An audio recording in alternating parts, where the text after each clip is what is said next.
नमस्कार, सगरमाथा टेलिभिजनको प्रस्तुति एसटिभी च्याटमा यहाँलाई स्वागत छ। म सुनिल दाहाल। राष्ट्रपति विद्यादेवी भण्डारीले नागरिकता विधेयक फिर्ता पठाइदिसकेपछि यतिखेर राजनीतिक तरङ्ग मच्चिएको छ।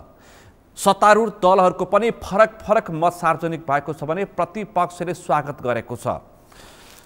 तत्कालीन राजा वीरेन्द्र शाहले 2057 सालमा नागरिकता विधेयक फिर्ता गरेपछि 2079 सालमा दोस्रो पटक राष्ट्रपति विद्यादेवी भण्डारीले नागरिकता विधेयकमा 15वटा सन्देश दिएर संसदमा फिर्ता पठाइसके पछाडि विभिन्न प्रतिक्रियाहरू सार्वजनिक भएका छन्। यो विषय अत्यन्तै पेचिलो बनेको छ। यतिखेर राजनीतिक रूपमा मात्र होइन, आम नागरिकको समेत यसको चासो र चिन्ताको विषय बनेको छ। त्यसकारण नागरिकता राष्ट्रियतासँग जोडिन्छ। नागरिकताको विषय भूगोल र नागरिकता राष्ट्रियतालाई समान रूपमा व्याख्या र विश्लेषण गरिन्छ, किनकि नागरिकता जनसङ्ख्या र भूगोल रहे मात्र मुलुक रहन्छ, नत्र मुलुकको अस्तित्व रहँदैन। त्यसकारण जसरी चुच्चे नक्सा एक मतले पास भयो, त्यसरी नै नागरिकता विधेयक पनि एक मतले पास हुनु पर्थ्यो र बहुमत पक्ष र विपक्षमा हुनु हुँदैन थियो र राष्ट्रिय अस्तित्वको विषयलाई यसरी खेलवाड गर्नु हुँदैन र राजनीति अथवा भोट बैंकको रूपमा व्याख्या गर्नु हुँदैन। जहिले पनि निर्वाचनको मुखमा नागरिकता बाँड्ने जुन किसिमको राजनीतिक दलहरूको शैली छ, सबैले आलोचना गरेका छन्। आज हामी विशेष रूपमा यो विषयलाई उठान गरेर छलफल गर्नेछौँ। सँगै प्रधान न्यायाधीश चोलेन्द्र शमशेर जङ्गबहादुर राणाको महाभियोगको प्रस्ताव र त्यसमाथि उठेका टिप्पणी र यसलाई कसरी सुल्झाउँछ अथवा कसरी संसदले सुल्झाउँछ, यो विषय पनि अहिले गम्भीरताका साथ गहन तरिकाले उठेको छ। सँगै सत्य निरूपण तथा मेलमिलाप आयोग द्वन्द्व पीडितहरूको समस्या पनि कसरी हल गर्ने र सँगै न्यायालयमा देखिएको समस्यालाई पनि समेटेर आज म विशेष गरी सबैको चासो र अन्तिम सत्य न्याय भनिन्छ त्यसमाथि भएका आशंकाप्रति केन्द्रित रहेर आज म छलफल गर्दैछु। आजको छलफलमा मसँग सहभागी हुनुहुन्छ वरिष्ठ अधिवक्ता एकराज भण्डारी। यहाँलाई स्वागत छ। धन्यवाद। आराम हुनुहुन्छ? ठिक छु।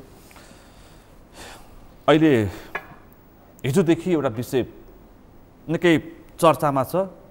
नागरिकता विधेयक राष्ट्रपति विद्यादेवी भण्डारीले फिर्ता पठाइदिनु भयो। आफ्नो संविधान अन्तर्गत रहेको अधिकारलाई उहाँले सदुपयोग गरी उहाँले यसलाई 15वटा सन्देश दिएर, बुदागत रूपमा 15वटा सन्देश दिएर उहाँले फिर्ता पठाइदिनु भएको छ र यो विषय राजनीतिक रूपमा तरङ्गित भएको छ।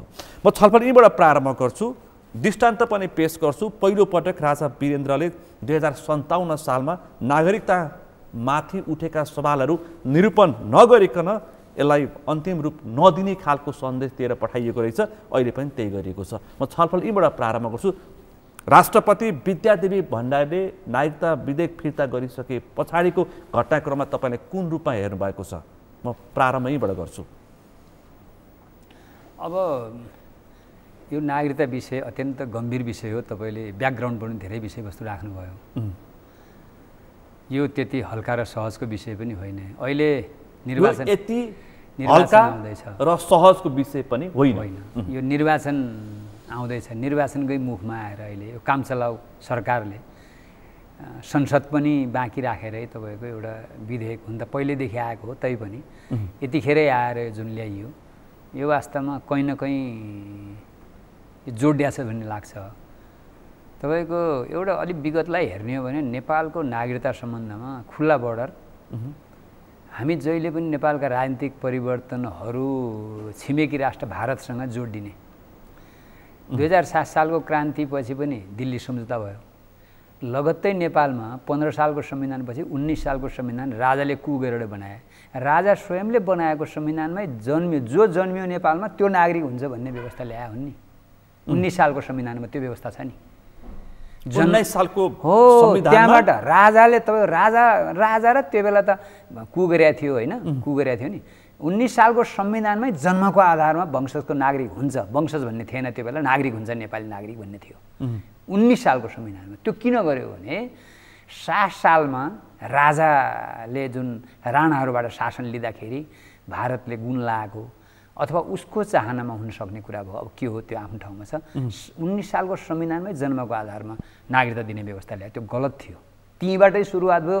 त्यो त्यान्द्रोलाई अहिलेसम्म चुडाउन सकेनन् नेपालको राजनीतिक कारणले। त्यो त्यान्द्रोलाई चुडाउन सकेनन्। त्यो जुन छ नि त्यसलाई कहाँ लिएर जोड्यो भनेपछि जनमत सङ्ग्रह भयो। जनमत सङ्ग्रह त उताका यताका उता गरेर जनमतमा पञ्चायतलाई जिताए। हेर्नुहोस्, पञ्चायतलाई जिताउँदाखेरि 36 सालको जनमत सङ्ग्रहको लिस्टमा जसको नाम छ त्यसले नागरिकता ल्याउने भनेर अर्को हाल। हेर्नुहोस् समस्या, 36 सालमा त्यो जस्तो राष्ट्रघाती काम केही थिएन। राजाकै पालामा हो नि त्यो। सर्वोच्च अदालतमा मुद्दा पर्यो, पछि त्यसलाई चाहिँ के भनेदेखि सर्वोच्चले केही रोक्यो, पछि पनि होइन केही रोक्यो। त्यसपछि आएर 47 सालमा नि संविधान बन्यो। हेर्नुहोस्, 47 सालको संविधानमा त्यो 36-37 सालको जनमत सङ्ग्रहलाई कोड गरेर बनायो, गलत थियो त्यो। त्यसपछि 62-63मा फेरि के गर्यो भनेपछि त्यही जन्मको आधारमा त्यही 37 सालको लेजिटिमेट दिएर त्यो बेला पनि नेपालमा जन्मको आधारमा र एकचोटि कति सालसम्म त्यहाँ भने जे होस् त्यो बेला पनि त्यही गरेर चाहिँ मिसयुज गरेर 37 सालमा जनमत सङ्ग्रह भने जस्तै 62-63मा पनि त्योभन्दा अगाडि जन्मेकाहरूलाई दिने भनेर राखिदियो। त्यसभन्दा पछिल्लो चरणमा यो 72 सालको संविधानले त संविधान लागू घोषणा हुनुभन्दा पहिला भने असोज 2 गतेसम्म नेपालमा जन्मेकोले पाउने भन्ने गरिदियो। गलत हो नि, त्यो गलत हो नि, संविधानै गलत हो। संविधानमा नै अहिलेको संविधान गलत भएन, अहिलेको संविधान मात्रै गलत भएन। यसमा दोषी को भए? राजा पनि भए, त्यसपछि राजापछि आएका पञ्चायतका शासकहरू भए, पञ्चहरू पनि भए, त्यसपछि आएका काङ्ग्रेस एमालेहरू पनि भए, पछिल्लो चरणमा माओवादी पनि भए, दलका नेता सबै अहिले आएर सबै भए। सबै किन भए? 62-63मा माओवादी साल दिल्ली सम्झौताको त्यो तिर्नु थियो।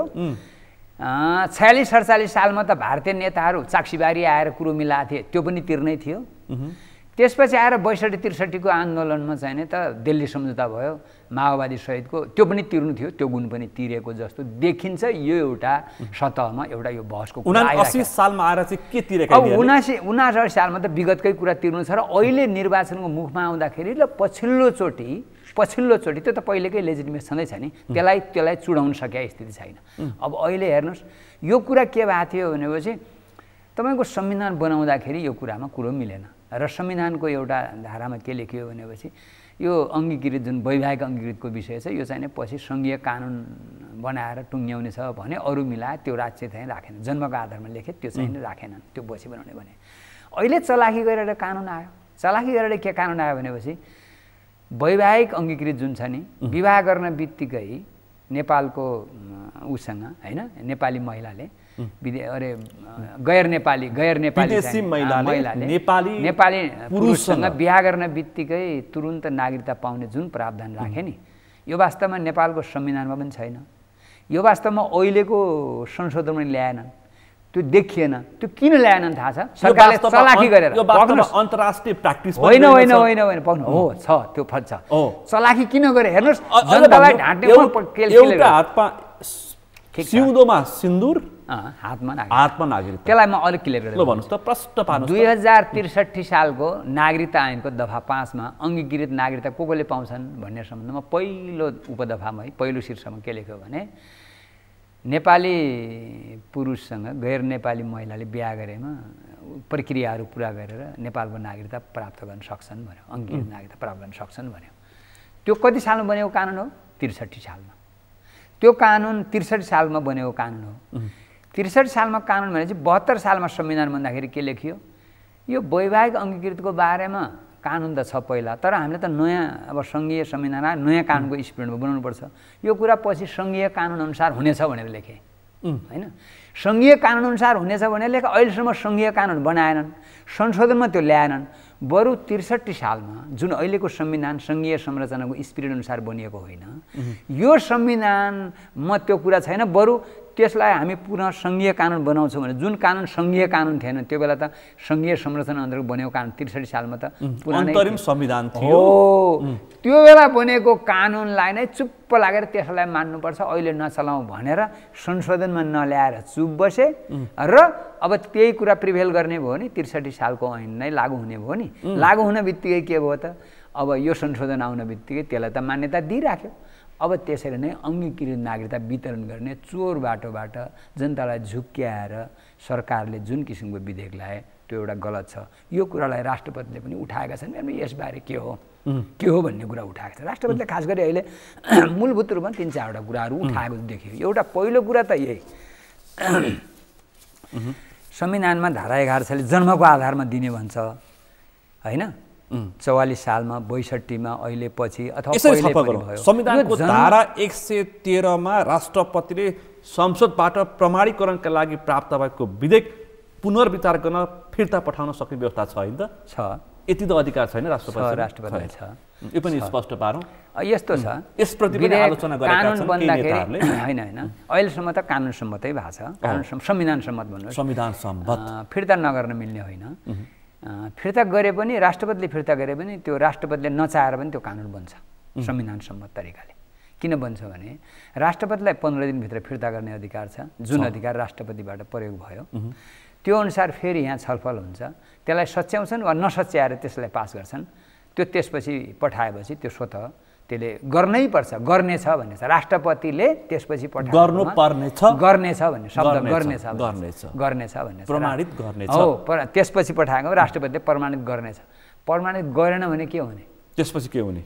केही नहुने। स्वतः कानुन बन्छ। र यदि अहिलेको सरकारले चाहेपछि महाभियोग लाउन सक्छ 2/3। एकछिनलाई मानौँ हामीले सरकारलाई सहयोग गरेन नि यो राष्ट्रपतिले भनेर त महाभियोगको व्यवस्था त हुन सक्ने भयो नि। एकछिनलाई मानौँ है, संविधान त छ मानौँ होइन, त्यो लाउन सकिने भयो। तर कुरो के हो भनेपछि त्यो चाहिने सकिएन, त्यो चाहिने व्यवस्था छैन। राष्ट्रपतिले नमाने पनि यो कानुन त बन्छ। तर राष्ट्रपतिले उठाएका केही गम्भीर विषयहरू छन्।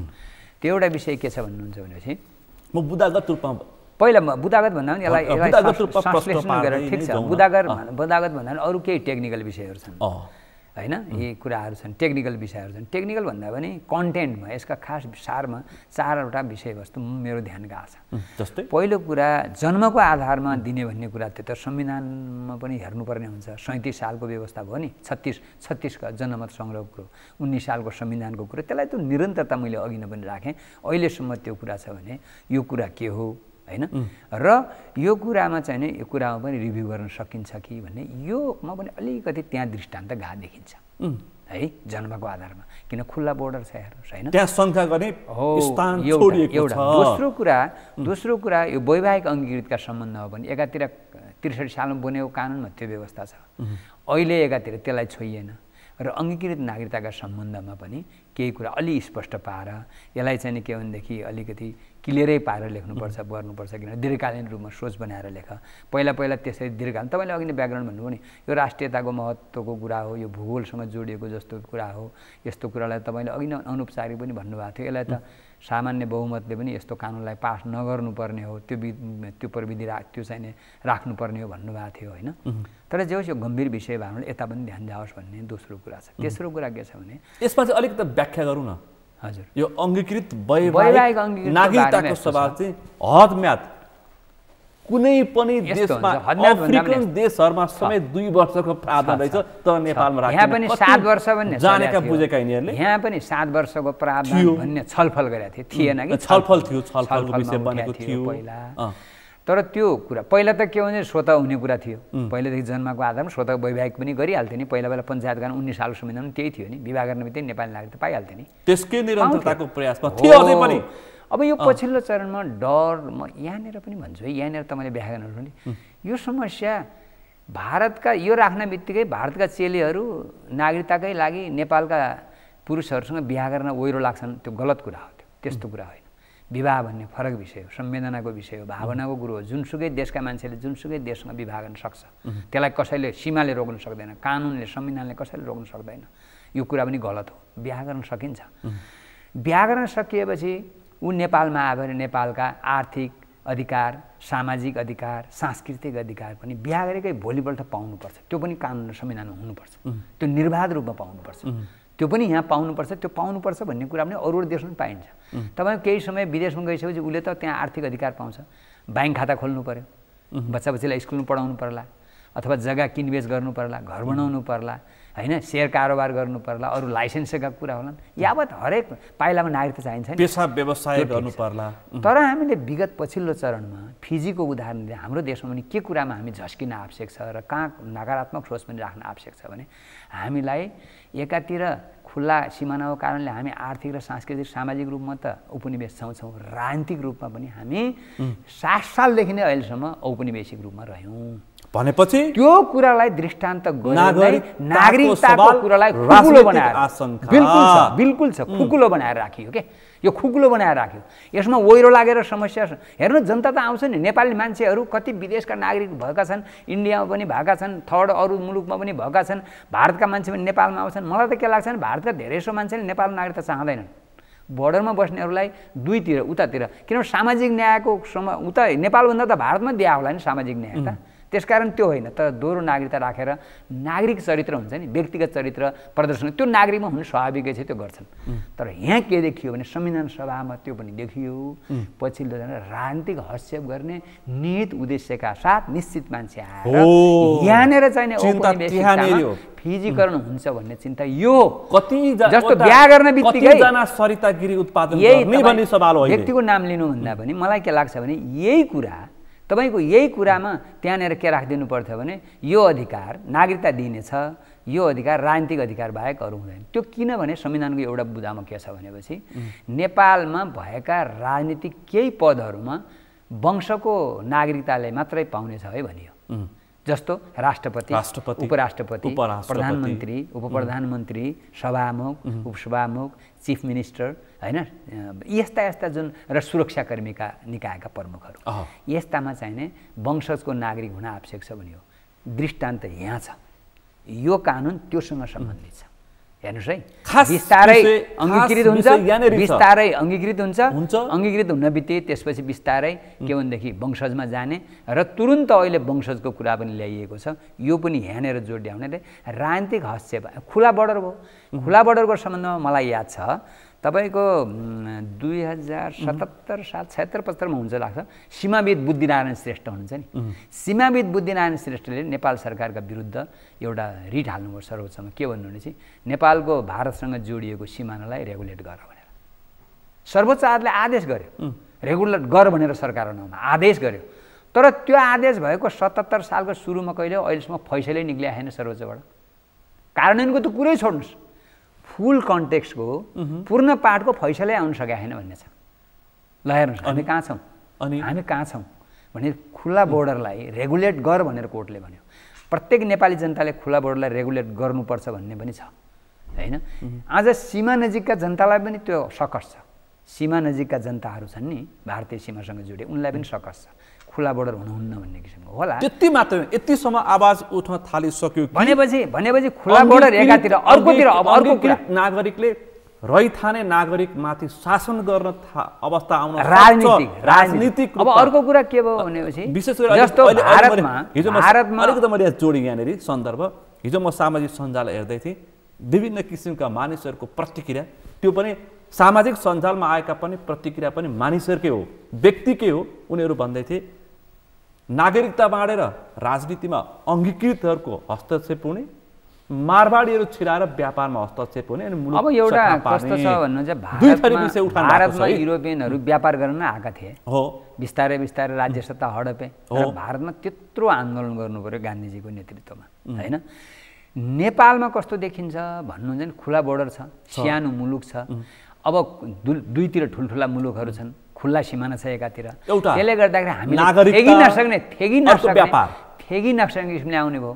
र व्यापार पनि हाम्रा व्यापारीहरूले हाम्रो उत्पादनले अहिले नै त्यस्ता विकसित भनौँ न एउटा खालका उद्योगमा त ठुलो विकास गरेको मुलुक हो नि, सीमासँग जोडिएको मुलुक होइन, त्योसँग हामीले कम्पिटिसन गर्नुपर्ने स्थिति छ भनेपछि हामीलाई त तपाईँले अघि भने जस्तै आर्थिक रूपमा पनि राजनीतिक रूपमा पनि औपनिवेशिक त छँदैछ, नयाँ खालको औपनिवेशिक भन्छौँ, तर त्यसलाई एकदमै चरम रूपमा लिने उद्देश्यका साथ यो नागरिकता विधेयक पनि आएको भन्ने एकातिर चर्चा छ, त्यसमा केही छलफल सत्यता पनि छ है। त्यसले गर्दाखेरि के भयो भन्नुहुन्छ भने हामी त थ्याक्न सक्छ। त्यस कारण हामीले नागरिकता नीति म पछिल्लो चरणमा आएर 19 सालमा भयो होला राजाले गरे, थ्याक्न सकेन। 7 सालको वास्तवमा राजा त भारतले बनाइदिएको थिएन, राजा त भारतले बनाइदिएकै हो त, राणाहरूलाई फालेर राजा र काङ्ग्रेस र हैनहरूको त सम्झौता बनाइदिएकै हुन्छ राणाहरूको। त्यसपछि पनि भारतले भनेपछि त्यसको गुण तिर्न जुन गरियो, ठुल्ठुला हाइड्रो पावरहरू सुम्पने अथवा यो गर्ने गरियो हो, यो त्यहाँनिरलाई चुडालेर 72 सालको संविधानमा त्यो नागरिकताका सम्बन्धमा हामीले सिद्धान्त त कठोर नीति अवलम्बन गर्नु पर्थ्यो।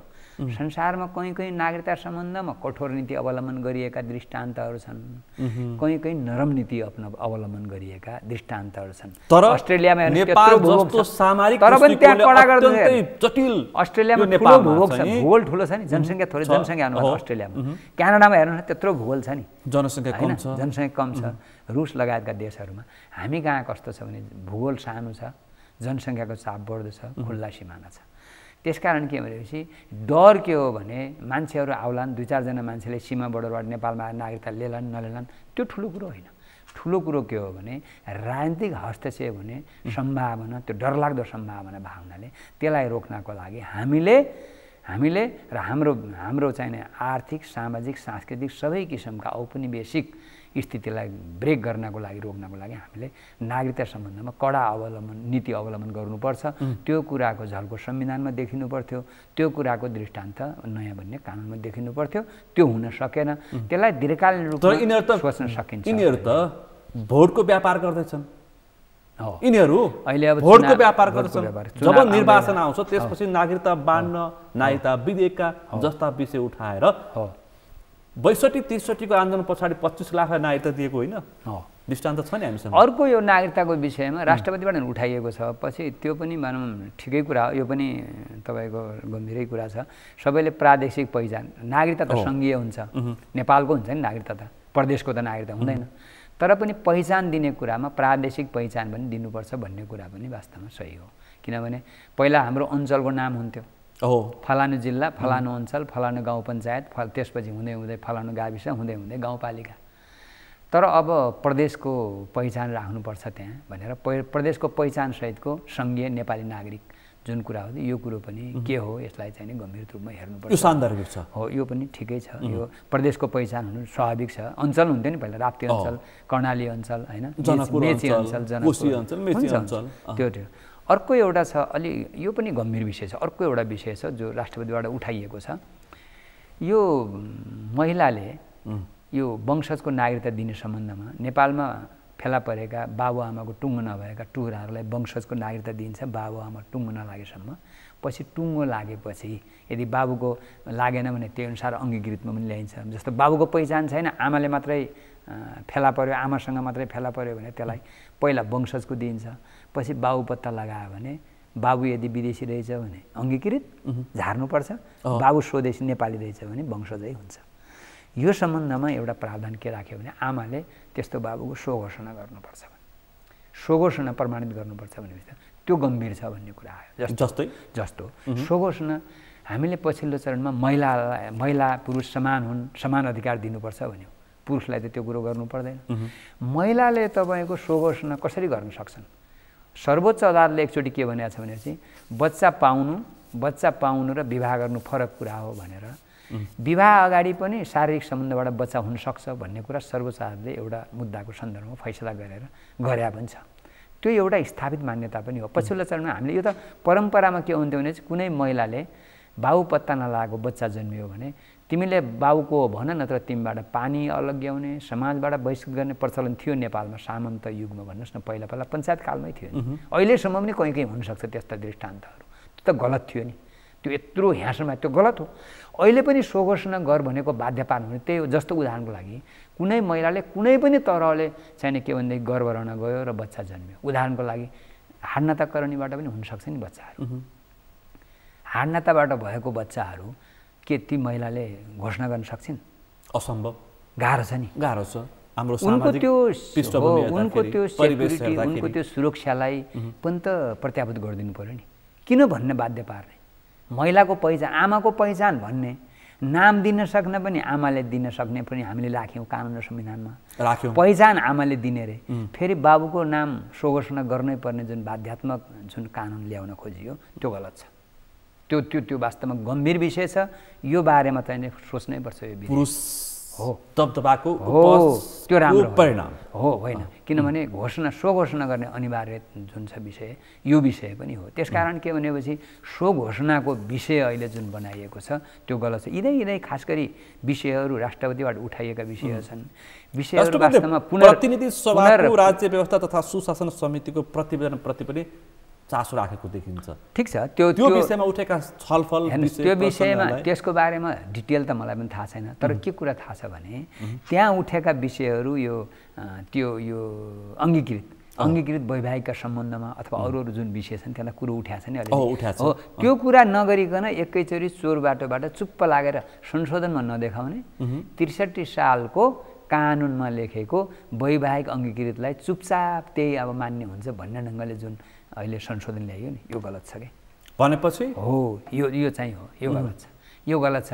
5 वर्ष लगाएर गरेको छलफलको के काम भन्ने भयो, त्यो पनि वास्तवमा गम्भीर विषय हो।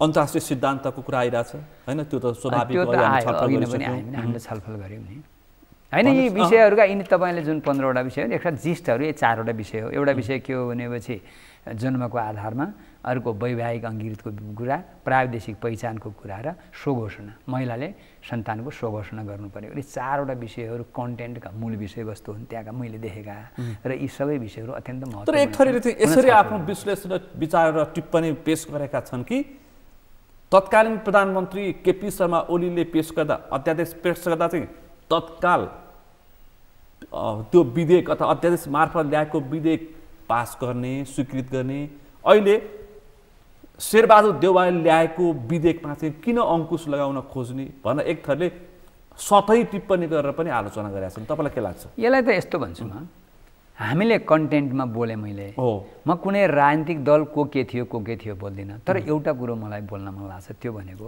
हाम्रो अहिले नेपालको संसदीय जुन पद्धति छ त्यो पद्धतिको आधारभूत विशेषता भनेको म ठिक अरू गलत भन्ने हो। सहीलाई सही कसैले भन्दैन, गलतलाई गलत पनि कसैले भन्दैन। त्यसको दृष्टान्त तपाईँले एउटा भन्नुभयो नि, मैले यो गरेको ठिक हो तर यही तिमीले गरेको बेठिक हो, अथवा यही तिमीले गरेको ठिक हो मैले गरेको बेठिक हो, मैले गरेको बेठिक कसैले भन्दैन, मैले गरेको ठिक भन्ने हो। यो संसदीय व्यवस्थाको आधारभूत चरित्र हो यसको। यो त्यसकारण यतातिर प्रोसिड्युरतिर मलाई पनि गलत थियो, प्रोसिड्युरतिर मलाई भन्न किन मन लागिरहेको छैन भने एउटा भोलि फेरि यी बाहिर जान्छन्, यो पास नहोला, फेरि ऊ आउँछ, उसले पास, यिनले पनि विरोध गर्छन्, यिनीहरूले विरोध गर्छन्, त्यो लेखेर राख्नुहोस्। यदि यो अहिले बाँकी रह्यो, अर्कोचोटि अहिले विरोध गर्ने पार्टी चाहिँ सत्तामा आयो र उसले फेरि पारितको लागि प्रस्तुत गर्यो भने यिनीहरू प्रतिपक्षमा भने यिनीहरूले फेरि विरोध गर्छन्। यो संसदीय व्यवस्थाको आधारभूत चरित्र हो। यहाँ जनताको पक्षमा, यहाँ राष्ट्रको पक्षमा भन्दा पनि आफ्नो पदको पक्षमा, पदको लागि के चाहियो? चुनावमा आउनु पर्यो। चुनावमा आउनलाई के चाहियो? कार्यकर्तालाई सशक्त बनाउनु पर्यो। कार्यकर्ता सशक्त बनाउनलाई के गर्नु पर्यो? पैसा चाहियो। पैसा लिनलाई के गर्नु पर्यो? दलाल चाहियो। दलालको चाकरी गर्ने हो भनेपछि के हुनु पर्यो? दलालको काम गर्नु पर्यो। दलालको काम के हो? राष्ट्रलाई दोहन गर्ने, राष्ट्रलाई छिद्याउने, ढुकुटी रित्याउने र दलालको लागि र पैसाको लागि देश जनता जहाँसुकै जाउन्, उसको धर्म भनेको, उसको चरित्र भनेको पैसा, उसको परित्र व्यापार नाफा हो।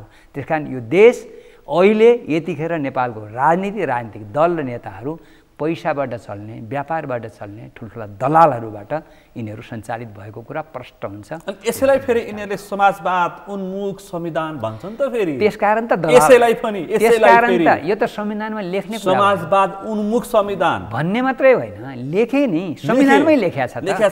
संविधानमै समाजवाद उन्मुख भनेर प्रस्तावनामा राज्यका नीति निर्देशक सिद्धान्तमा लेखिएको छ। तपाईँ किन आलोचना गर्नुहुन्छ? तर यो आलोचना होइन, यो हकीकत हो। अहिले नेपालका राजनीतिक दलहरूले नेपालमा जुन लागू गरेको जुन उहरू छ, राज्य व्यवस्था छ, यिनका काम कारबाही छन्, ठ्याक्कै दलालवाद उन्मुख छन्। भन्ने बेला, लेख्ने बेला समाजवाद, गर्ने बेला दलालवाद। यो राजनीतिक अब दलाल पुँजीवादीहरूद्वारा सञ्चालित छ। यहाँ चाहिँ नि के राम्रो के नराम्रो भन्दा पनि पदको सुरु। अहिले तपाईँको हेर्नु, सबै राजनीतिक दलहरूमा सबैका शीर्षस्थ नेताहरू अथवा माथिका नेताहरूको सुनिश्चित सिट गर्छन्। त्यसपछि अलिअलि आफ्ना कार्यकर्ता जिताउनलाई पैसाको चलखेल गर्छन्। टिकट लिनलाई पनि कसले बढी नेतालाई कसले बढी पैसा दियो, त्यहाँ पनि हेर्नुहोस् टेन्डर हुन्छ नि, घटी र बढीको हुन्छ नि। फेरि घटी पैसा कसैले घटी देला कसैले बढी देला सिट त निश्चित हुन्छ सिट हत्याउन पनि सिट हत्याउनको लागि सिन्डिकेट टेन्डर हुन्छ त्यो टेन्डरमा पास भयो भने अब तल जानु पर्यो भोट माग्नलाई त्यसकारण भोट माग्न जाँदाखेरि पैसाको ठुलो चल पैसा धेरै चाहिन्छ त्यसकारण टिकट लिने फेरि राजनीतिक दल यस्तो पनि गर्छन् 10वटा सिट पायो भने टिकट दिँदाखेरि भनौँ न 2टा 3टा सिट त इमानदारले पनि पाउँछन् नपाउने होइन है फेरि तर तिनको निर्णायक भूमिका हुँदैन अहिले पनि संसदमा सबै दलालहरूबाट सञ्चालित छैनन् नि त केही त राम्रा मान्छे पनि छन् नि किन नहुनु आदर्श मान्छे छन् त्याग गरेका मान्छे छन् बलिदान गरेका सारा गरेका एउटा परिवार त्याग गरेका आन्दोलनबाट आएका अहिले त्यो बेलाको नेपाली काङ्ग्रेसले चलाएको आन्दोलनदेखि अहिलेसम्मको त्यो विरासत त छ नि नहुने हो र सबै राजनीतिक दलका छन् नि तर तिनीहरू थोरै छन् थोरै छन् प्रभावहीन बनाइदिएका राजनीतिक दलका नेता शीर्षस्थ नेताले तिनलाई प्रभावहीन प्यासिभ बनाइदिएका छन् प्यारालाइसिस रहेका छन् आउँछन् जान्छन् मनले भन्या हुँदैन बिचरालाई मन कुडेरिन्छ ऊ कुनै राजनीतिक दलको मान्छे छ भेट्ने हो भने तपाईँसँग पनि कुरा गर्छन् खै पार्टी त खत्तम भयो के कुरा गर्नु यस्तो पार्टी हो अब छन् त छ अब अर्को पार्टी कता खोज्ने भनेर सबैले भन्छन् भनिरहेछ सबैले कोही पनि म भएको पार्टी म गौरव गर्ने कोही मान्छे छैन अहिले मेरो जुन पार्टी छ त्यो पार्टी भनेर आफ्नो पार्टी जुन छ त्यो पार्टीप्रति गौरव गर्ने त्यो पार्टीले गरेको काम र एजेन्डाप्रति गौरव गर्ने जनताका पार्टीका कुराहरू एजेन्डाहरू लिएर मत माग्ने ठाडो शिर गरेर कोही छैन भित्रभित्रै जान्छन् निउरिएको शिर लिएर जान्छन् पैसाको चलखेल गर्छन् र विभिन्न किसिमका चलखेलबाट चुनाव जितेर आउँछन् फेरि यही विदेशीको गुलामी गर्छन् पैसा खान्छन् ठ्याक्कै हो उताबाट वारिपारीबाट पैसा ल्याउँछन् आशीर्वाद दिनको लागि वारिपारी दौडी यो दृष्टान्त हो नि यिनी अहिले तत्काल ल्याउने यस्ता किसिमका विधेयकहरू जुन ल्याइएको छ नि यो दृष्टान्त पनि थियो यो पनि नत्र अहिले यति चाँडै यो चुनाव हो केही राम्रा पनि छन् यो विधेयकमा केही राम्रा कुरा छन् जस्तो एनआरएनका सम्बन्धमा छ हैन बालबच्चाहरूको सम्बन्धमा संविधानमा दिने सवालमा पनि त्यसमा राजनीतिक बाहेक अरू त दिन त मिल्यो त फेरि नेपाली मान्छे छन् नेपालमा लगानी गर्छन् आउँछन् बस्छन् उनको परिवार छ उनलाई राजनीतिक अधिकार नदिएर अरू उनलाई घर जग्गा त छन् त बाबुआमा यहाँ छन् बाबुआमाले सम्पत्ति दिनु परेन विदेशमा नागरिकता लिएकोलाई पनि सम्पत्ति दिनु परेन उसले त्यो सम्पत्ति बेच्न पाउनु पर्यो लगानी गर्न पाउनु पर्यो यहाँ उद्योग व्यवसाय राख्छन् अहिले ग्लोबलाइजेसन छ यहाँ पनि त राख्ने भयो नि उनले तिनलाई त्यो नागरिकता परिचय पत्र जस्तै हो त्यो कुनै नागरिकता होइन किनभने त्यसले राजनीतिक भोटिङ अधिकार पनि दिँदैन राजनीतिक अधिकार पनि दिँदैन त्यसले के दिन्छ नेपालमा आर्थिक र सामाजिक संस्कार त हुने भयो नि छोराछोरी विदेशमा होला यहाँ आइसकेपछि चाड पर्व सामाजिक सांस्कृतिक धर्म व्यवसाय आफ्ना कामहरू व्यवसाय भनेर केही गर्न सक्ने भयो नि त्यहाँको मान्छे यहाँ आएर पनि त अब फेरि छुट्टै भिसा लिएर बसेर छुट्टै त्यो हाम्रो वैदेशिक लगानी तथा प्रवर्धन ऐनले व्यवस्था गरे जस्तै त्यस्तो किन गर्नु नेपालकै मान्छे हो के भन्छन् भन्दाखेरि चाहिँ मुलुकलाई सकस परेको बेलामा मुलुक अप्ठ्यारो परेको बेलामा भाग्नेहरूलाई नागरिकता किन दिने बहसको छलफलको विषय हुनसक्छ त्यो उनले कसले उठाएको कुरा हो त्यसमा म अन्यथा भन्दिनँ तर मुलुकको आमूल परिवर्तन व्यवस्था परिवर्तन गर्ने बेलामा भाग्ने अनि विदेशमा बसेर धारे हात लगाउने त्यसपछि हामीले नीति बनाउँदाखेरि आममा हेर्नुपर्छ कुनै व्यक्तिमा कुनै प्रवृत्तिमा हेर्ने होइन आममा हेर्नुपर्छ आम भनेको के हो भनेपछि कि अहिले नेपालमा भन्यो नि दलालवाद भनेपछि त जसको शक्ति उसको भक्ति भयो यहाँ व्यवसाय गर्ने सुविधा नभएको स्थिति भयो सारा भएपछि मान्छेहरूले फेरि अहिलेको युवाले त फेरि आफूलाई चाहिन्छ नि उसले व्यवसाय गर्न पाउनु पर्यो काम अनुसारको माम पाउनु पर्यो त्यसकारण नेपालमा त्यस्ता मान्छेलाई राख्नको लागि नेपालमा त्यो किसिमको नीति त्यो किसिमको व्यवसायको सुविधा त्यो किसिमको पढाइको सुविधा दिनु पर्यो नि त्यो दिने हो भनेपछि त नेपालमाबाट विदेशमा किन मान्छे जान्थे आफ्नै देशमा बस्थे तर त्यो नपाउँदाखेरि एक्सेस नपाउँदाखेरि उनीहरू विदेश जान्छन् विदेश गएको पढ्न गएको मान्छेहरू उतै किन बस्छन् भने सुविधा उता देख्छन् विकास उता भएको देख्छन् उतै देख्छन् आफ्नो लाइफको छोराछोरीको पढाइ उतै राम्रो देख्छन् र बस्छन् र तिनलाई पनि आकर्षित गर्ने किसिमले उनका सन्तानहरूलाई पनि आकर्षित गर्ने किसिमले नेपालमा तिमी आउन सक्छौ त्यहाँको नागरिकता त्यागेपछि निश्चित क्राइटेरिया पुरा गरेपछि यहाँ पनि नागरिकता पाउने भयो पछि होइन त्यसकारण के भनेपछि त्यो कहाँ खुल्ला राखेको कुरा त्यो मलाई मेरो नजरमा आफ्नो त्यो त छलफल मेरो नजरमा के लाग्छ भने त्यो ठिक हो राजनीतिक अधिकार दिनुहुन्न राजनीतिक अधिकार दिन हुन्न, आर्थिक र सामाजिक अधिकार केही पनि फरक पर्न सक्दैन। सम्पत्ति बेचबिखन गर्न त पायो नि उसले, ऊ नेपालको सन्तान हो, आर्थिक सामाजिक र सांस्कृतिक पायो, चाडपर्व जहाँ बसे पनि एउटै न हो अहिले त, सामाजिक सञ्जाल नेपाली जहाँ गए पनि नेपाली हो, त्यो चाहिने भावनाको कुरो छ, त्यो त त्यो चाहिँ ठिक छ, सात पुस्ता यतै छन् हो, त्यो चाहिँ ठिक छ। अब केही विषयहरू भनेपछि यो आमाको पहिचानबाट दिने, आमाको पहिचान खुलाएर दिने कुरा संविधानमा थियो। कारण अहिले पनि के छ भनेपछि आमाको पहिचान छ, आमाले नागरिकता लिन सिडिओ कहाँ दिएन भने अदालतको फैसला भयो भने दिने गरेको छ। प्र्याक्टिसमा के छ भने सिडिओले अदालतको फैसला छैन, फलानु अदालतबाट फलानुको मुद्दामा फैसला गरेको छ, त्यो नजिर हो, नजिर कानुन सरह हुन्छ। त्यही नजिरको आधारमा मलाई पनि नागरिकता देऊ भनेर गएको, मेरो छोरालाई, बच्चालाई, सन्तानलाई, छोरीलाई नागरिकता देऊ भनेर गएकोलाई उनले आमाको पहिचानबाट नागरिकता दिएनन्। त्यो कुरालाई पनि फुकाउनु त भयो नि, फेरि यस्तो कानुन आयो भने त्यो पनि सजिलो त भयो नि। अब स्थानीय हाम्रो छलफलको उद्देश्य नागरिकता कसैलाई नागरिक विहीन बनाउने चाहिँ होइन। यहाँ के छ, यहाँ केही नआउँदाखेरि नेपालका वास्तविक नागरिक पनि नागरिकता लिनेबाट वञ्चित छन्। आज मधेसमा पनि त्यो समस्या छ। मधेसमा जो वास्तविक नागरिकता हो, नागरिक हो, त्यो मान्छे वास्तवमा छुट्ने सम्भावनाहरू छुटेको छ, त्यो पीडा पनि छ नि। मधेसका अथवा बोर्डरसँग जोडिएका जोसुकै नेपाली अथवा उत्तरसँग पनि जोडिएका अथवा हाम्रो जहाँ पनि जोडिएका मान्छेहरूलाई नागरिकता नपाएको पीडा छ, त्यो पीडालाई पनि सम्बोधन गर्नुपर्छ। यसको मतलब यो होइन कि नेपाली नागरिकलाई नागरिक नदेऊ भन्ने होइन। नीतिगत रूपमा छलफलको हामीले एउटा नीति क्लियर गर्नु पर्यो। नीति क्लियर गरेर नेपाली नागरिक खोजी राज्यले त्यहाँ गई घरदैलामा गएर नागरिकता दिनुपर्छ। नेपाली नागरिक खोजी नेपाली नागरिक गैर नागरिकलाई नागरिकता मिल्दैन। गैर नागरिकलाई तुरुन्त नागरिकता मिठाई बाँडे जस्तै तत्काल बाँड्नु पनि हुँदैन र नीतिगत रूपमा केही क्लियर हुनुपर्छ। जुन कुरा 7 सालमा दिल्ली सम्झौताबाट सुरु भएको नेपाली राजनीति राजाले फेरि सत्ता आफ्नो हातमा लिएर 19 सालमा बनेको संविधानबाट जारी भएको कुरा, त्यो बेलाबाट लागू भएको कुरा अहिलेसम्म निरन्तर राख्नु विडम्बना छ। नेपाल खुल्ला सिमाना, सानो मुलुक, कडा नीति, नागरिकता सम्बन्धमा कडा नीति अपनाउनु पर्नेमा जो नेपालमा जन्मियो त्यो मान्छेले नागरिकता पाउने प्रावधान रिथिङ्क गर्नुपर्छ। त्यो गलत छ। र सवाल अङ्गीकृतहरूले रैथानेमाथि गर्ने शासनको पनि कुरा उठेको छ, यो पनि सम्बोधन गर्छ। वास्तविक नागरिकता अहिले बढीभन्दा बढी मधेसमा छुटेकै छन्, नछुट्या होइन, तर मिसयुज पनि त्यत्तिकै भएको छ। फेरि के भन्छन् भन्दाखेरि यो नागरिकताको मिसयुज गरी त त्यही ढाका टोपी लाउने, दौरा सुरुवाल लाउनेहरू त जुनसुकै वेशभूषामा हाम्रो बेचबिखन भयो, भाषा गरेका छन्। तपाईँ कतिपय भ्रष्टाचारमा तानिएका छन्, मिसयुज गरेका छन् होइन, पैसाको लेनदेन गरेर नागरिकता बाँडेका छन्। अब राजनीतिक दलका नेताहरू भोट ब्याङ्क भन्छन्, अब जान्छन् गरिब बस्तीमा जान्छन्, तिमीलाई यसो गर्छन् उसो भोट लिन्छन्, हेर्नु अनेक गर्छन्, उनका समस्या समाधान गरिँदैन। त्यो मात्रै विषय होइन होइन। त्यत्रो युद्ध र आन्दोलन भयो, युद्ध र आन्दोलनमा मारिएका छन्, बेपत्ता भएका छन्, घाइते अपाङ्गता भएका छन्, मुद्दा खेप्न बाध्य भएका छन्, विस्थापित भएका छन्। उनको समस्याको लागि सत्य निर्मलता मेलमिलाप आयोगको सम्बन्धमा हेर्नुहोस्, आज कति वर्ष भयो? 52 सालदेखि सुरु भएको 27 वर्ष भयो। 27 वर्षसम्म युद्धमा भएका ज्यादतीका सम्बन्धमा आजसम्म सम्बोधन गरिएको छ त? पीडितले त केही पाउन सकेका छैन। आज 63 सालमा शान्ति समुदाय भयो, आज 16-17 वर्ष भइसक्यो, केही पनि पाउन सकेका छैन।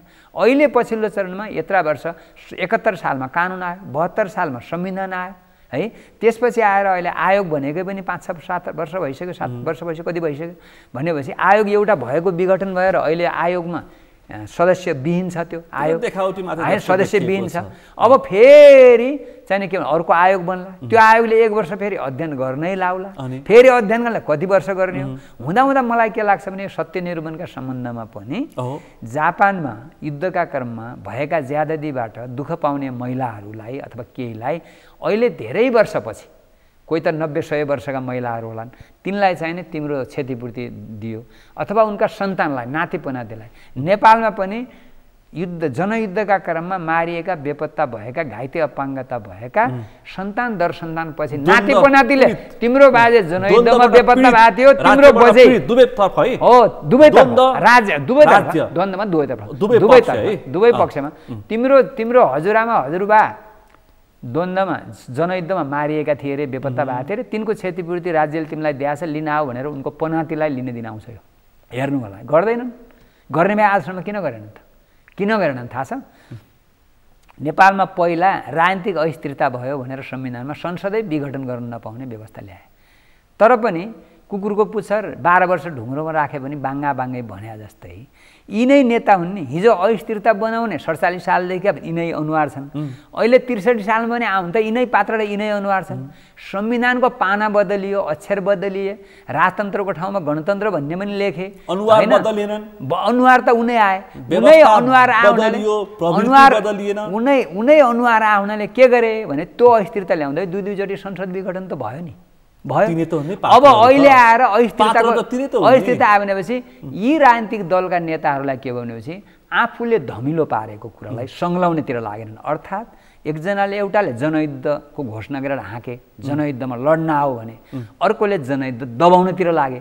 दुवैकोबाट मानव अधिकारका गम्भीर उल्लङ्घन भयो। उल्लङ्घनबाट मान्छे मारिए, दुवै पक्षबाट, विद्रोही पक्षबाट, सरकार मारिए, बेपत्ता पारिए। तिनलाई तिनको विषयमा सम्बोधन गर्ने, व्यवस्थापन गर्ने कुरामा यी राजनीतिक दलका नेताहरूको ध्यान गएन। ध्यान केमा गयो? 6 महिनामा सरकार बदल्ने, मेरो सुनिश्चितता कहाँ हुने, चुनावमा कसरी जित्ने। अब हेर्नुहोस् अहिले राजनीतिक दलका ठुलै युद्धै हाँकेका पार्टीका नेता पनि केमा लागेका छन् भने मेरो त बीचको रोल, किनभने बीचमा रमाइलो हुने चाहिँ यस्तोमा ठुलो दल बन्न सक्ने स्थिति छैन। म ठुलो दल बन्दिनँ है, म सेकेन्ड दल, थर्ड दल बन्छु। किनभने थर्ड दल राम्रो हुनेछ क्या, ठुलो दलमा बहुमत छैन। पाउने म एकछिन प्रश्न पारिन्छु। राप्रपा तत्कालीन सूर्यबहादुर थापाले नेतृत्व गरेको राप्रपा, ठुलो दल पनि बहुमत छैन, प्रतिपक्ष सेकेन्ड दल पनि बहुमत छैन। तेस्रो दललाई लिएर बनाउने भने सबभन्दा राम्रो त जुन आए पनि तेस्रो दल भनेको सानो सङ्ख्यामा त फाइदा हुनेछ। अबका राजनीतिक दलका नेताहरू 6 महिनामा सरकार बदल्ने मेरै भूमिका होस् भनेर आफ्नो तेस्रो पोजिसन बनाउनलाई लागि परेका देखिन्छ। भनेपछि यो प्रवृत्तिले जनयुद्धमा ज्यादतीबाट दुःख पाएका मान्छेहरूका सम्बन्धमा सम्बोधन गर्ने, सत्य निरूपण तथा सत्य निरूपण तथा राजनीतिक दल जो सबै छन्, सबै आफ्नो आफ्नो उसमा छन्। माओवादी पार्टी पनि धेरै विभक्त भएको छ, धेरै पार्टीहरू भएको छन् होइन, काङ्ग्रेस पनि भएको छ, अब सबै भएको छन्। तर के भनेपछि अब यो स्थिति भएको हुनाले के भनेपछि गम्भीर भयो र यो सत्य निरूपण तथा मेलमिलाप आयोगको सम्बन्धमा ध्यान राजनीतिक दलको गएन।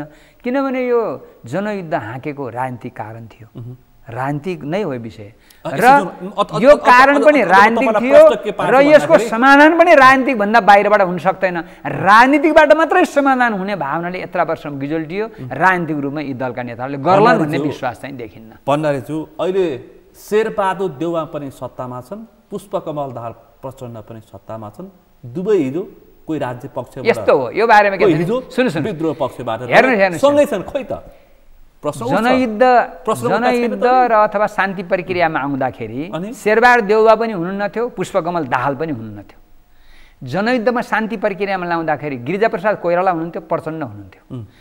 प्रचण्ड पनि गिरिजाप्रसाद कोइराला दुवै हुनुहुन्न। अहिले किन हुनुहुन्न भने भौतिक रूपमा गिरिजाप्रसाद कोइराला हुनुहुन्न, वैचारिक रूपमा प्रचण्ड हुनुहुन्न। किन प्रचण्ड छैन? प्रचण्ड भनेको जनताले दिएको नाम हो, जनताको नेता हो, विचारको नेता हो, जनयुद्धको नेता हो। अहिले त्यो छैन। पुष्पकमल दाहाल हुनुहुन्छ, अहिले नेपाल कम्युनिस्ट पार्टी एकीकृत माओवादीको नेता हुनुहुन्छ। उहाँ अहिले प्रचण्डको ठाउँमा हुनुहुन्छ। गिरिजाप्रसादको ठाउँमा शेरबहादुर देउवा हुनुहुन्थ्यो। शेरबहादुर देउवा र प्रचण्ड भइदिए भए यो समस्या हल गर्न सक्नुहुन्थ्यो होला उहाँ दुईजनाले। तर अब शेरबहादुर र प्रचण्डको त्यो दाल गल्दैन, उहाँहरूले यो सक्नुहुन्छ जस्तो लाग्दैन। त्यसकारण यो हल हुन्छ भने त्यति चाँडै हल होला जस्तो लाग्दैन मलाई। यसको दायित्व बोध प्रचण्डलाई र गिरिजाप्रसादलाई हुन्छ। पुष्पकमल दाहाललाई प्रचण्डलाई मात्र, पुष्पकमल दाहाल प्रचण्डलाई। दायित्व र बोध, यसको दायित्व र बोध डाक्टर बाबुराम भट्टराई, मोहन वैद्य, विप्लवलाई चाहिँ हुन्छ कि किन नहुनु? खोइ त उहाँहरूको पनि जिम्मेवारी छ, उहाँहरूको पनि जिम्मेवारी छ। यसलाई भागेर भन्दा पनि यस्तो त्यसलाई म भन्छु ठिक छ, तपाईँले भन्ने कुरा आफ्नो ठाउँमा रह्यो, कसैले आफ्नो ठाउँमा भन्छ। माओवादी पार्टीको नेतृत्वले ठिक गरेन, शान्ति प्रक्रियाको विषयवस्तुलाई ठिक गरेन, प्रचण्डको नाम छोडेर पुष्पकमलको दाहालको नाम स्थापित हुन आयो। संसदीय व्यवस्थालाई फालेर नयाँ जनवादी व्यवस्था स्थापना गर्छु भन्ने संसदीय व्यवस्थामा सुर्लुममा डुबे। विदेशको इसारामा नाचे भनेर त्यो पार्टीबाट वैचारिक रूपमा विद्रोह गर्नु र भाग्नु फरक विषय हो। तपाईँले भन्नुहोस् ठिक छ, तपाईँको मेरो अन्यथा केही भन्नु छैन, मेरो कुरा हो नि यो त। तपाईँले मलाई भन्नु मेरो कुरा भन्नुभएको छ नि। भनेपछि विद्रोह गरे, किरणजीले विद्रोह गरे, विप्लवजीले विद्रोह गरे, बाबुरामजीले त कम्युनिस्टै छोडेर गए, त्यो पनि जान पाइयो नि। फेरि अहिले बाबुरामजी फेरि पुरानै घरमा आउँदैछु भन्ने कुरा आइरहेछ। विप्लवजी र किरणजी अहिले संसदीय पद्धतिका विरुद्धमा हामी वैज्ञानिक समाजवादको लागि लडेका छौँ भनेर सिङ्गो यो राजनीतिक पद्धतिलाई चित्त नबुझाएर यसको विकल्प हामी राजनीतिक पद्धति दिन्छौँ भनेर आफ्नो एजेन्डा लिएर जनता कहाँ गइरहनु भएको छ। त्यो उहाँको पाठ हो होइन। उहाँले भोलि जनताको मन जितेर उहाँको वैज्ञानिक समाजवाद लागू गर्न सक्नुहुन्छ, त्यो आफ्नो ठाउँमा छ।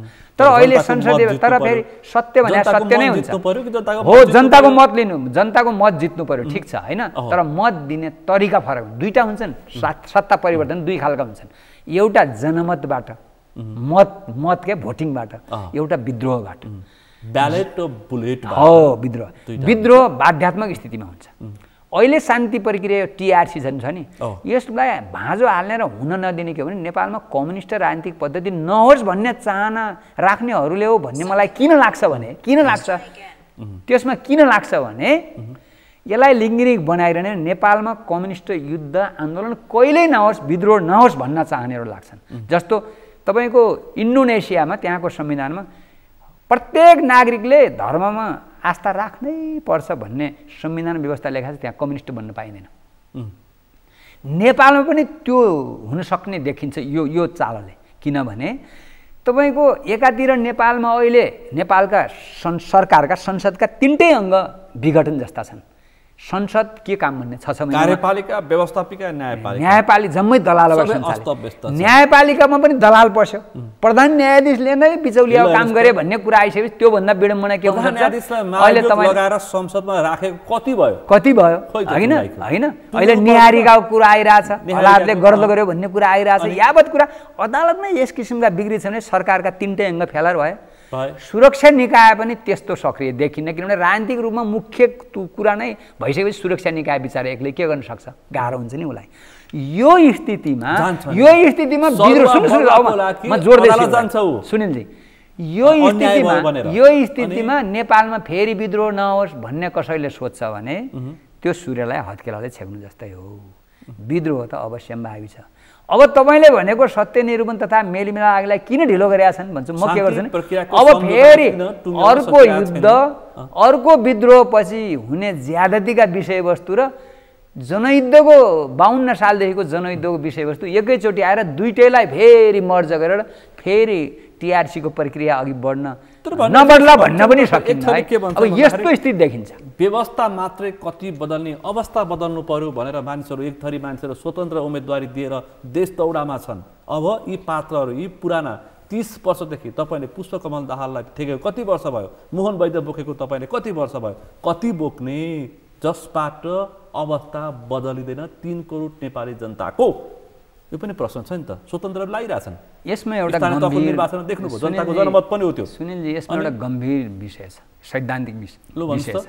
सैद्धान्तिक विषय भनेपछि पात्र प्रमुख हो कि पद्धति प्रमुख हो, यो कुराको विषय छ। पद्धति कति परिवर्तन हो? हामीले पद्धति परिवर्तनै गर्न सकिनौँ। पात्रको पनि ठुलो भूमिका रहन्छ। नेतृत्व गर्ने त्यही होइन, त्यो जीवित प्राणी त त्यही हो नि। पद्धतिको पनि ठुलो भूमिका रहन्छ। पद्धति र पात्र अन्तर सम्बन्धित विषयवस्तु हुन्। अस्ति एक बिना अर्को सम्बन्ध। अब प्रमुख कुरो कारणले भएको होइन सुनिलजी, प्रमुख कुन हो भने पद्धति हो। पद्धति ठिक भएन भने गलत पात्रलाई पनि ठिक ठाउँमा ल्याउन सक्छ। उदाहरणको लागि सर्वोच्च अदालतको प्रधान न्यायाधीश गलत भयो, बिचौलिया भन्ने प्रश्न उठेपछि यदि नेपालमा सही पद्धति हुन्थ्यो, राजनीतिक रूपमा सही नेताहरू हुन्थ्यो भने उहिले महाभियोग लाउँथे र नयाँ प्रधान न्यायाधीश ल्याइसक्थे। यो पद्धतिको कारणले त्यहाँ के भयो, सर्वोच्च अदालत पनि अहिले प्रधान न्यायाधीश बिनाको सर्वोच्च अदालत छ।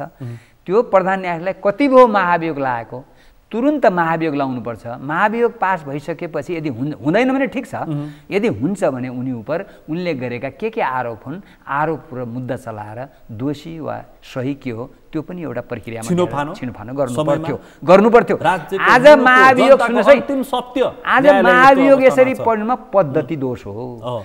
नेपालका राजनीतिक दलका नेताहरूले गलत गरिरहेछन्। यदि गलत नेतालाई ठिक ठाउँमा ल्याउन सक्ने पद्धति भइदिया भए यो समस्या आउँदैन थियो। पात्र गलत हुनसक्छ, तपाईँले भने एउटा कुरा, पात्र सही हो भने एकदम राम्रो, पद्धति पनि सही, पात्र पनि सही भने देश विकास हुन्छ। पद्धति गलत भएर पात्र सही भएर अहिले हेर्नुहोस्, तपाईँको सञ्चार क्षेत्रमा धेरै राम्रा मान्छेहरू छन्, धेरै इमान्दार मान्छेहरू छन्, सिद्धान्त निष्ठा, आफ्नो व्यवसायमा निष्ठावान मान्छेहरू छन्, तर बोलाबाला गलतको छ। कानुन क्षेत्रमा निष्ठावान, कानुन क्षेत्रमा काम गर्ने कर्मीहरू छन्, तर बोलाबाला गलतको छ हैन। चिकित्सा क्षेत्रमा त्यस्तै छ, सबै व्यापार क्षेत्रमा राम्रा छन् न, तर आज राम्रा मान्छेले टाउको निहुराएर हिँड्नुपर्ने स्थिति छ। बदमास र दलालहरू शिर ठाडो बनेर हिँड्ने अवस्था किन ल्यायो भने पद्धतिको कारणले हो। पात्र कति राम्रो, ल भन्नुहोस्, म भन्छु पात्र कति राम्रो भन्नुहुन्छ कि तपाईँ के अहिलेका चाहिने, म पात्रकै नाम लिन्छु, केपी ओली, पुष्पकमल दाहाल, शेरबहादुर देउबा सामान्य किसिमले आएका होइनन् नि। उहाँहरू तिनैजना एउटा आन्दोलनबाट खारिएर दुःख पाएर देशमा नयाँ व्यवस्था ल्याउनको लागि युद्ध र आन्दोलनबाट आएका नेताहरू हो, तिनजनै मान्छेहरू। त्यो बेला पात्रहरू राम्रो हुनुहुन्थ्यो, शेरबहादुर देउबा पनि राम्रो हुनुहुन्थ्यो। देशमा नयाँ राजतन्त्रको ठाउँमा संवैधानिक राजतन्त्र, सेरेमोनियल राजा हुनुपर्छ भन्ने आन्दोलन गर्नुभएको हो। तपाईको पुष्पकमल दाहालले यो देशमा नयाँ जनवादी व्यवस्था, वैज्ञानिक समाजवादी राज्य व्यवस्था त्यो हुनुपर्छ, यो व्यवस्था खारेज हुनुपर्छ भनेर आन्दोलनमा त्यत्रो भूमिगत काल बुझाउनु भयो, युद्ध आन्दोलन गरेर आउनुभयो। केपी शर्मा ओली 14 वर्ष जेल बस्नुभयो। उहाँले पनि नेपालमा यो सामन्त, यो पद्धति गलत हो, यो ठिक हुँदैन, यसको सट्टामा नयाँ जनवादी व्यवस्था ल्याउनुपर्छ भनेर झापा आन्दोलन बढाउनुभयो। कस्तो त्याग गरेका नेताहरू हुन्छ, तर उहाँहरूमा विचलन आयो। विचलन आइसकेपछि ठेगान लाउने पद्धति भएन। विचलन आएको नेतालाई ठेगान लाउने पद्धति यदि पद्धति ल्याएनन्, पात्र नै ल्याए, पद्धति ल्याएनन्, पद्धति किताबमा ल्याए, ल्याएनन्, व्यवहारमा ल्याएनन्। व्यवहारमा नल्याउँदाखेरि पद्धतिले ठिक गर्नु पर्थ्यो, पद्धति संस्थागत हुन सकेन। पद्धतिलाई हामीले किताबमा त लेख्यौँ नि। त्यसकारण यो संसदीय, हेर्नु, संसदीय पद्धतिलाई म एक शब्द परिवर्तन गर्ने, म केही परिवर्तन भएको छैन, कुनै 7 सालदेखि अहिलेसम्म परिवर्तन भएको मैले देखे होइन। किनभने तपाईँको अहिले पनि हेर्नुहोस्, संसदीय व्यवस्था अहिले हामी कहाँ छ, संसदीय व्यवस्थामा पनि केही त राम्रो गर्न सकिन्थ्यो होला नि। तपाईँले भने जस्तै पात्र राम्रो भयो, गर्न सकिन्थ्यो होला नि, पात्र राम्रो भएन। यदि संसदीय व्यवस्था कस्तो रहेछ भनेपछि अहिले अन्तर्राष्ट्रिय जगतमा पनि क्राइसिस त भयो नि। अमेरिकामा देख्नु भएन, ट्रम्पको स्थितिपछि के भयो, त्यहाँ पनि क्राइसिस त आयो नि, पात्रकै सवाल। हेर्नुहोस् त त्यहाँ, तर पद्धति ठिक भएन, एउटा ल्याएर अर्को ल्यायो नि। फेरि कमसेकम उनीहरूको संसदीय व्यवस्था एउटा स्थापित मान्यतामा आधारित भयो नि। हामी कहाँ त्यस्तो हुन सकेन र पद्धति नै गलत भयो। त्यो पद्धति पनि सधैँ रहिरहँदैन, संसार कुनै पनि, अमेरिकामा रहँदैन, जहाँ पनि रहँदैन। त्यही कारण हामी कहाँ पद्धति ठिक नभएको कारणले गलत प्रवृत्तिका पात्रहरूलाई पनि हामीले खाए नखाए के गर भने जस्तै हामीले थ्याग्नु परेछ। अब आउने चुनावमा पनि तपाईँले यी पात्रभन्दा अरूलाई भोट दिनुहुन्न। तपाईँले के गर्नुहुन्छ कि भोट नदिनुहोस्, भोट दिएपछि कसलाई दिनुहुन्छ? यिनै पात्र ल्याउँछन्, त्यो त लेखेर राख्नु न, यिनीहरूले जित्छन् नि। मुख्य पात्र त जितिहाल्छ, मिलेर जित्छन्। यहाँ गठबन्धन, हेर्नुहोस्, गठबन्धन मलाई एउटा, यो देशमा त 2टा पार्टी छन्, संसदीय व्यवस्थाको 2टा पार्टी भन्ने हुँदैन। यस्तो संसदीय व्यवस्थाको हाम्रो संविधानमा के लेखेको छ थाहा छ? पुष्पकमल दाहाल, शेरबहादुर देउबा, केपी शर्मा ओली, माधव नेपाल। हाम्रो संविधानमा के फरक छ? संविधानमा केही छैन। संविधानमा के लेखेको छ भने समान विचार, राजनीति समान भएका मान्छेहरू मिलेर राजनीतिक दल खोल्न पाइन्छ भन्ने छ। तर यहाँ समान विचारको राजनीतिक दल भयो त अहिले त गठबन्धनलाई एउटै दल मान्नुहोस् न। जनता कहाँ भोट माग्न समान 2टै कार्यकर्ता जाने, के लिएर जाने? नयाँ जनवादी व्यवस्था अथवा साम्यवादी व्यवस्था अथवा वैज्ञानिक समाजवादी व्यवस्था अथवा मार्क्सवाद लेनिनवाद हाम्रो आधारभूत विचार हो, हाम्रो वैचारिक धारा त मार्क्सवाद भन्ने विचारले विचार अनुसारको योजना अनुसार कार्यक्रम विकास तिमीलाई यो दिन्छु भनेर माग्ने हो भोट। विचार मात्रै होइन, जनतालाई कुलो, तिमीलाई कुलो चाहिएको छ नि, सिँचाइको कुलो र स्कुल दिन्छु। त्यो स्कुल र कुलो बनाउनु पनि एउटा नीति हुन्छ नि। कुन नीतिबाट कुलो बन्छ भन? नीति त चाहिन्छ नि, योजना त चाहियो नि त। योजना बिना त सानो एउटा कुलो, गाउँको कुलो बन्दैन नि। त्यो कुलो खन्नलाई पनि एउटा इन्जिनियर चाहियो। कहाँबाट कहाँ खन्ने, त्यसले कति सिँचाइ गर्छ, त्यसले देशमा कति विकास दिन्छ, विकासमा के हुन्छ उत्पादन, सबै कुराको लेखाजोखा गर्नु पर्दैन र विकास गर्दाखेरि एउटा स्कुलमा टिनको पाता हल्लाखेरि पनि त्यो स्कुलको विचार कति विद्यार्थीले पढ्छन् त्यसबाट उत्पादन राज्यले लगानी गर्ने कुरा हुन्छ नि त राज्यले लगानी गर्ने कुरामा पहिला त नीतिगत कुरा क्लियर हुनु पर्यो नीतिगत कुरामा दुईटा उत्तर र दक्षिणका विचार भएका मान्छेहरू कुन मुखले कसरी जनताका किताबमा छन् अहिले त ढाँटेर माग्ने भयो एउटा यस्तो जनता देख्यो कम्युनिस्टलाई माया गर्ने देख्यो भने हामी त कम्युनिस्टै हौँ भनेर काङ्ग्रेसले भन्ने कुरा भयो फेरि काङ्ग्रेसलाई माया गर्ने जनताका नै कम्युनिस्टहरू गएर हामी त काङ्ग्रेस जस्तो हो नि त्यही त हो नि आइसक्यौँ हामी अहिले जनयुद्धका मान्छे छौँ र भन्ने जस्तो भयो नि त ढाँट भयो नि त यो कुरा त्यसकारण यो गलत हो भन्ने कुरा मलाई त्यस्तो लाग्छ जनता सचेत हुनु पर्यो जनता सचेत हुनु पर्यो पद्धति पनि नै हुँदैन गाली मात्रै गरेर हुँदैन गाली तपाईको वस्तुनिष्ठ हुनु पर्यो गाली गर्न त पाइयो गाली नगरेर विद्रोह नगरेर हुँदैन सबै कुरा सहेर बसेर हुँदैन विद्रोहको विकल्पै हुँदैन गलतका विरुद्ध त गलत प्रवृत्तिका विरुद्ध गलत पद्धतिका विरुद्ध कति अन्तिममा छु विद्रोह चाहिँ कति गर्ने अस्ति भर्खर 10 वर्ष उसो भए चुप लागेर सहेर बस्ने सर्वोच्च अदालतमा दलालीकरण भएको पनि हेरेर बस्ने राजनीतिक दलका नेताहरूले दलाली र हामीलाई शोषण गरे पनि हेरेर बस्ने हामीलाई तपाईँको मन्त्रीहरूले हामीलाई मनपरी करको भार लगाएछन् पेट्रोलमा अन्तर्राष्ट्रिय भाउ घटे पनि यहाँ चाहिँ बढाएछन् ग्यासमा बढा हामी चुप्प लागेर बस्ने अब के भन्छ विद्रोहको विकल्प छैन विद्रोहको विकल्प के देख्नुभयो त गर्नु त अहिले चुनाव हुँदैछ ल विद्रोहको विकल्प एउटा हो चुनावमा सही मान्छेलाई भोट दिनुहोस् चुनावमा अहिले सही मान्छेलाई भोट दिनुहोस् तपाईँ भोट दिने कुरामा स्वतन्त्र हुनुहुन्छ यसलाई भन्छन् स्वतन्त्र तपाईँ आफै भन्नुहुन्छ हुँदैन भने अब के गर्नुहुन्छ कि तपाईँसँग हामीसँग विकल्प के छ बाबा विद्रोहको मैले भन्न खोजेँ हतियारै किन चाहियो हतियार चाहिन्छ विचारको विद्रोहबाट नयाँ विकल्प दिन कस्तो राम्रो कुरा हो मलाई म पनि त्यही कुरामा हतियारै चाहिँदैन नि चाहिँदैन नि विचार हो नि विचारले माग गर्छ केही कुरा विचारले माग के गर्छ सरकारलाई तिमी यो गलत काम गर्दैछौ यो पद्धतिलाई गलत काम गर्दैछौ सच्याउ भन्छ सच्याउ भनेको कुरा उसले सहँदैन नसदेपछि उसले के गर्छ लाठी मुङ्ग्रा प्रयोग गर्छ त्यतिले पुगेन भने तपाईँले भने जस्तै हतियार पनि निकालेर पुछपाछ गरेर तेलछेल लाएर हतियार ठाउँछ भने विद्रोहमा उत्रेकाहरूले त्यसको बदलामा हतियारको बदला मुड्कीले हान्नुपर्छ कि ल भन्नुहोस् होइन टाउकोले हान्नुपर्ने हो कि M16 को विरुद्धमा लट्ठी उचाल्नु पर्ने हो के त त्यो त तपाईको परिस्थितिले माग गर्ने कुरा अन्तिम निष्कर्ष म निकाल्छु व्यवस्था परिवर्तन भयो अवस्था परिवर्तन गरौँ त्यसको माध्यम सहज तरिकाले हुन सक्छ विचारले नेतृत्व गर्न सक्छ अलिकति म थप्छु नेपालमा भएका आजसम्म भएका आन्दोलनले नेपाली जनताले चाहेको व्यवस्था परिवर्तन हुन सकेन संविधानमा लेखिएको कुरा सीमित भए कार्यान्वयन हुन सकेन कार्यान्वयनको लागि नयाँ व्यवस्था आवश्यक पर्छ अबको देशमा संसदीय व्यवस्थाको विकल्पमा जनमत जुट्नुपर्छ र त्यो बारेमा पनि सोच्नुपर्छ यो व्यवस्थामा जनमतबाट नै निष्कर्ष दिनुपर्छ जनमतका आफ्ना तरिका हुन्छन् जनमतबाट दिनुपर्छ हस्त अत्यन्तै महत्त्वपूर्ण विषय प्रसङ्गमा आज छलफल भयो यो समय र यो संवादको लागि विशेष रूपमा आभार व्यक्त गर्न चाहन्छु धन्यवाद आज हामीले विशेष गरी नागरिकता विधेयक त्यसमाथि उठेका टीका टिप्पणी आलोचना संशय र त्यसप्रति देखेको भू राजनीतिक दृष्टिकोण हाम्रो जस्तो सामरिक मुलुकप्रतिको चिन्ता र नागरिकताप्रतिको यतिको फ्लेक्सिबल किन जुन आवाज उठिरहेको छ यो सवाल सत्य निरूपण न्यायालयको अवस्था लगायतका समसामयिक राजनीतिक घटनाक्रममा पनि थोरै केन्द्रित भएर आज हामीले छलफल गऱ्यौँ आजको छलफलमा मसँग सहभागी हुनुहुन्थ्यो वरिष्ठ अधिवक्ता एकराज भण्डारी आजको विषय प्रसङ्ग यति नै भोलि अर्को विषय प्रसङ्गका साथ एसटिभी च्याट ल्याउने बाचा गर्दै म सुनिल दाहाल पनि बिदा चाहन्छु सगरमाथा टेलिभिजन हेर्दै गर्नुहोला नमस्कार